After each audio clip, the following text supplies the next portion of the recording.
It is starting to look like we will have a nail-biting finish at the Tata Steel chess tournament.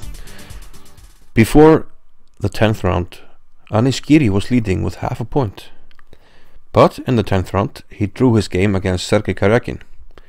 So that enabled both Magnus Carlsen and Shahkriyar Mamedyarov to catch up with the leader. And we now have a three-way tie at the top. Magnus won his game against Wesley So, but we're going to look at the win by Shahkriyar Mamedyarov.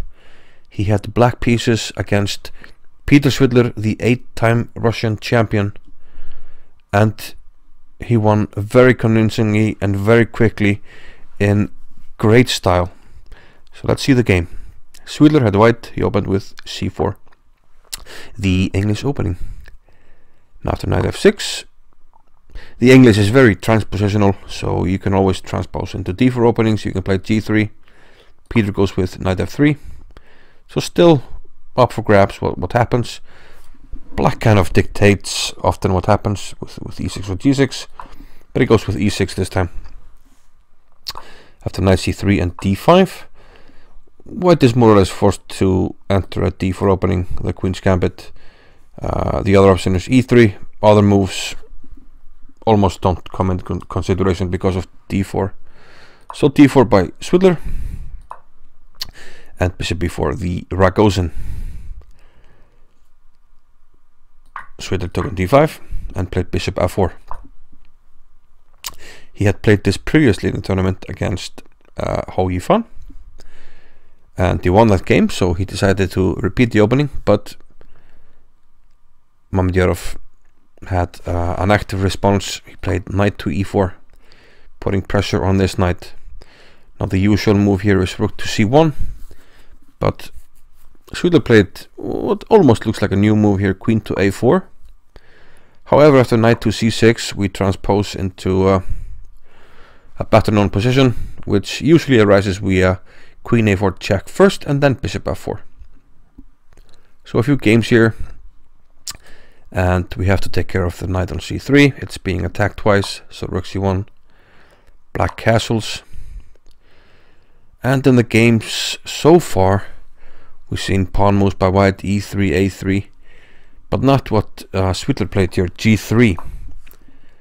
Now there are not a lot of practical tests in this line, but g3 just looks so inviting for black. And Mamedyarov, he said when he played against Shahkriyar, he played too passively, so he wanted to play actively today, and that's exactly what he did. g5. You can't get more active than this. You break open the shelter of your own king, but he's attacking this bishop, and the bishop has to retreat. You can't go forward. We can trap it with f6. So the bishop goes back, and now more activity. f5. Just wants to hit the bishop with f4. Perhaps Peter should have brought his bishop back to d2 here, because it seems like after bishop e3, f5, he's just losing time. Should have tried bishop d2, but f4, and the bishop must go to d2 now. Now here, white took on f4. I mean, the choice is not good. If you take, you open the g file, which is bad, as we'll see in the game. But if you go bishop d2, black is already pushing with g4, and then yeah, it's not looking good.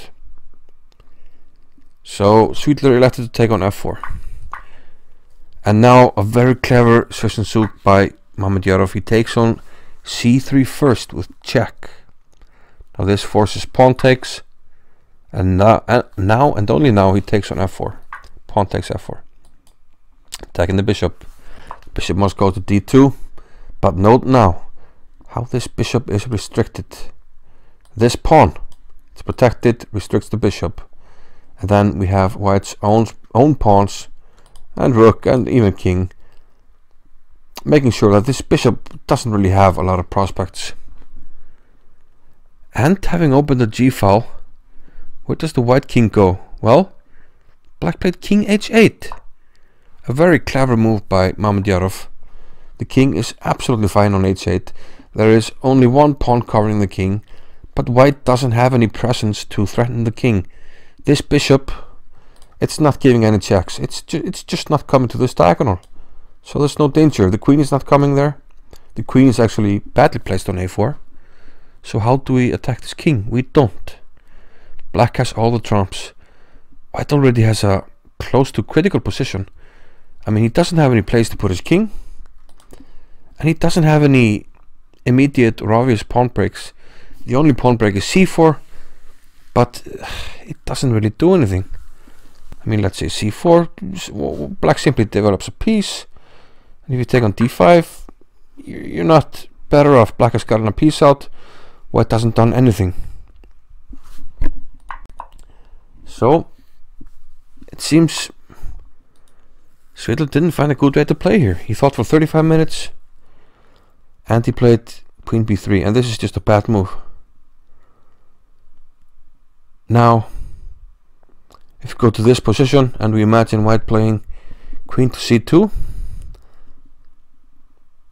that's almost better, because after queen b3, knight a5, queen c2, black has gotten 2 moves for the price of 1. It's as if white played queen c2 and allowed black to move the knight here.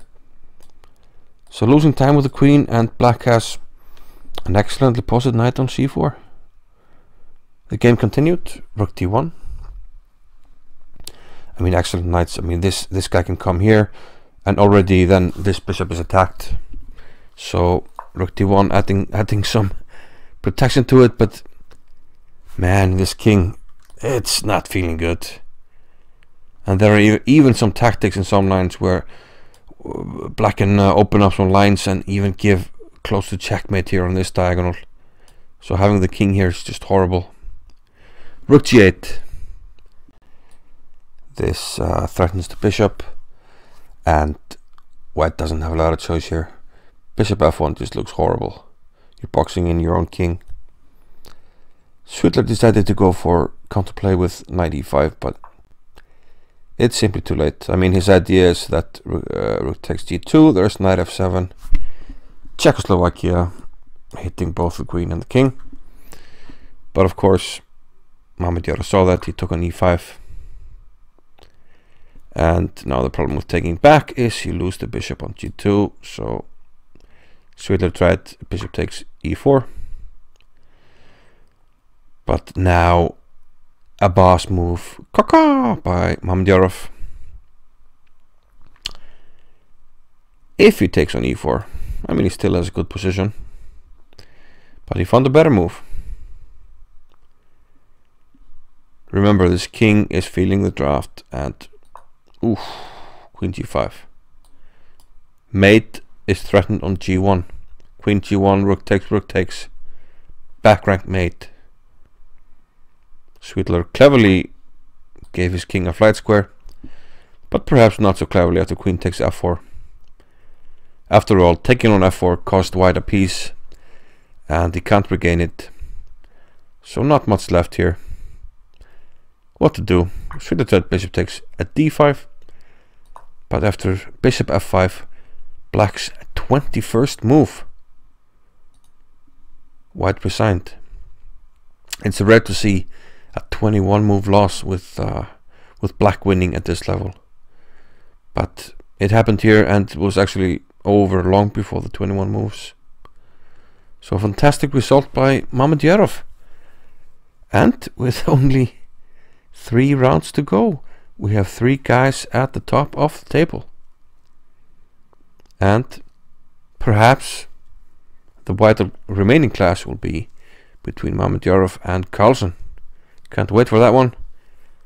But for now, we got 3 guys in the lead. It will be exciting. Hopefully I'll be here to provide the coverage, and I'll see you then. Bye bye.